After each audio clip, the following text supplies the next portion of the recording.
Welcome back to the county seat. Our next story is really about personal responsibility. See, when somebody goes to jail, they lose their freedom to move about the cabin as they choose.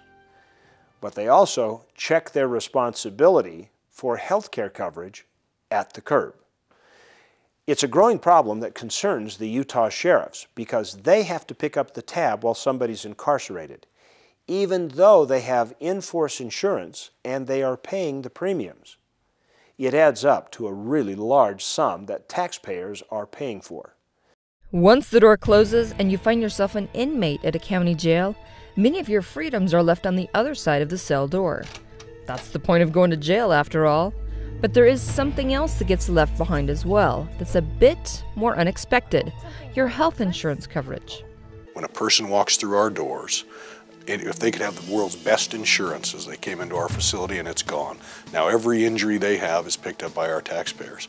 We have almost $1,300,000 pharmacy budget alone, and about 60–70% of that is in psychotropics, which is for the mentally ill. We're the largest mental health facility in the state.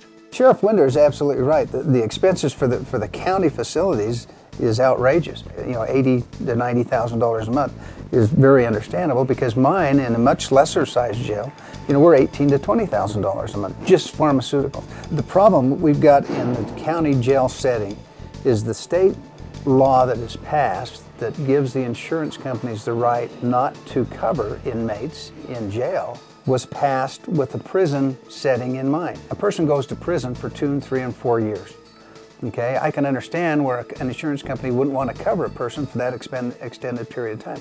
A person goes to a county jail on average 60 days. So to not cover that individual for those 60 days makes absolutely no sense whatsoever in the world. That's what we're trying to do, is to get the county jails eliminated from that process, so that if a person goes in and they have health insurance, that health insurance covers that individual for that amount of time when they're in the county jail. To accomplish this goal, House Bill 11 was introduced to exclude county jails from the current law. In essence, replacing whatever insurance the short-term prisoner already has in place and is paying for, as opposed to the taxpayers paying for it.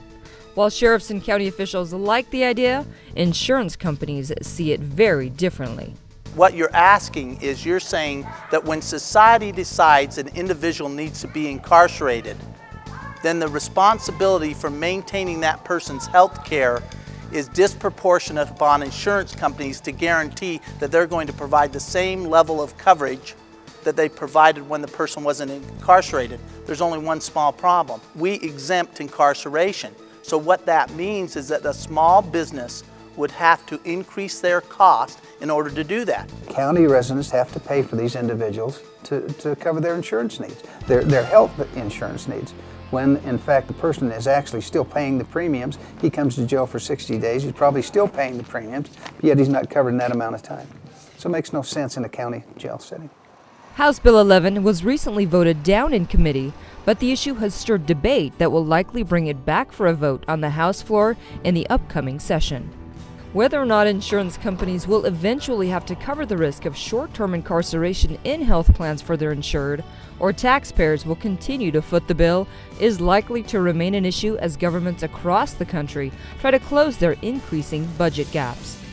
What he's doing is he's attempting to deviate from a public policy that's been well established in the United States of America, and that's that every citizen has an interest in public safety, and therefore every citizen has an equal responsibility of bearing the cost of incarceration. There's just a totally different setting from a jail setting and a prison setting. Big difference in time inside the facility, big difference there should be in coverage. We shouldn't eliminate the insurance's responsibility for a person that's in a county jail. For the county seat, I'm Malia Bascom. Thank you, Malia, for that report on inmate health care. We're going to continue that as a topic of our roundtable discussion. When we come back, we'll be joined by Reed Richards from the Weber County Attorney's Office, who also represents the Utah Association of Sheriffs, and Salt Lake County Sheriff Jim Winder. We'll be back with more of the county seat in just a minute. I think renewable energy and wind farms is a good way to go. We have a lot of land here to do that with, and the opportunity will grow as time goes on. If a person wants to work in Beaver County right now, they can find a job. I can't think of a better legacy that I could have left for my town.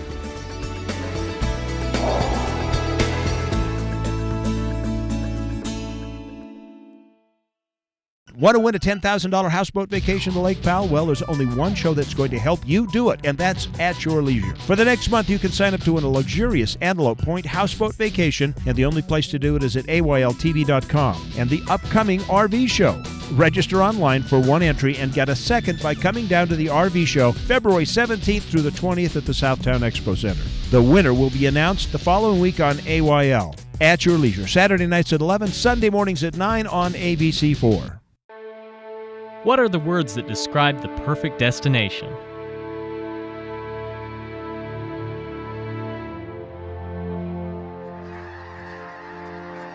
Come celebrate the Retreat of Winter, February 25th and the 26th, with the annual Congregation of Lesser Snow Geese. Each February, thousands of these beautiful white birds use the fields and waters as a stop in their northern migration. Find out what you've been searching for. Almost 45% of the oil produced in Utah, 7.8 million barrels, comes from Duchesne County. That oil feeds our state economy, provides job growth, and supports local business. Here in Duchesne County, we're working to make Utah an economic, cultural, and technological leader. Whether you're here for business or pleasure, Duchesne County will welcome you with open arms and invite you to explore all the beauty of the Uinta Mountains. Duchesne County, close enough for business, far enough to get away.